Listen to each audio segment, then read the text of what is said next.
वज़ीर-ए-आज़म शहबाज शरीफ ने नोटिफिकेशन से मुताल्लिक मुख्तलिफ क़यासराइयों और इसमें मुबैना ताख़ीर के बाद आज चीफ ऑफ डिफेंस फोर्सेस के नए ओहदे पर army chief field marshal Asim Munir को तैनात करने की समरी सदर मुमलिकत आसिफ अली जरदारी को भिजवा दी, जिसके बाद अब से कुछ देर पहले सदर मुमलिकत ने भी समरी की मंजूरी दे दी है। साथ ही सदर मुमलिकत ने air chief marshal Zaheer Babar Sidhu की मुद्दत मुलाजमत में तोसी की भी मंजूरी दे दी है। इससे पहले आज वफाकी वज़ीर कानून आज़म नज़ीर तारड़ ने वफाकी वज़ीर इत्तलात अता तारड़ के साथ प्रेस कॉन्फ्रेंस करते हुए चीफ ऑफ डिफेंस फोर्सेस की तैनाती से मुताल्लिक क़यासराइयों पर कहा था कि चाय की प्याली में तूफ़ान खड़ा किया जा रहा है। वज़ीर आज़म मुल्क से बाहर थे, चीज़ें प्रोसेस में हैं और ये नोटिफिकेशन किसी भी वक्त जारी हो सकता है। और फिर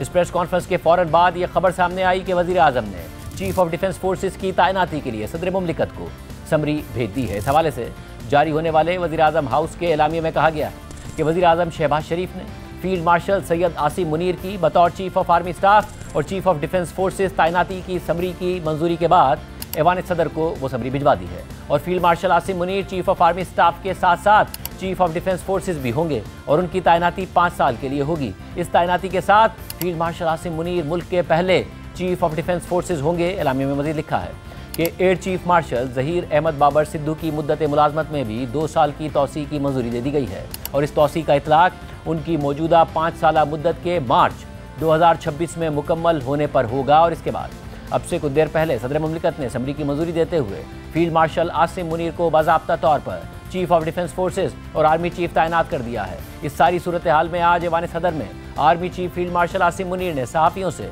गैर रस्मी गुफ्तगू करते हुए कहा कि सब ठीक है, सब आपके सामने है, चीज़ें बेहतरी की तरफ जा रही हैं, पाकिस्तान यहाँ से अब ऊंची उड़ान की तरफ जाएगा। एक तरफ ये सारा मामला है कि जिसकी वजह से नोटिफिकेशन जब लेट हुआ तो ये क़यासराइयाँ की जा रही थी कि दरार पड़ गई है, हुकूमत कुछ ना कुछ सोच रही है। तहरीक इंसाफ के साबिक रहनुमाओं की तरफ से कहा गया कि जिस तरीके से जनरल फैज़ हमीद को ISI के चीफ से हटाए जाने पर एक दरार पड़ गई थी, इस किस्म की कोई दरार पड़ गई है, मगर हुकूमत ये दावा कर रही है कि कुछ ऐसा नहीं है। हुकूमत और इदारे एक ही पेज पर हैं और ये एक प्रोसेस का मसला था जिसे हल कर लिया गया है और अब तैनाती हो गई है।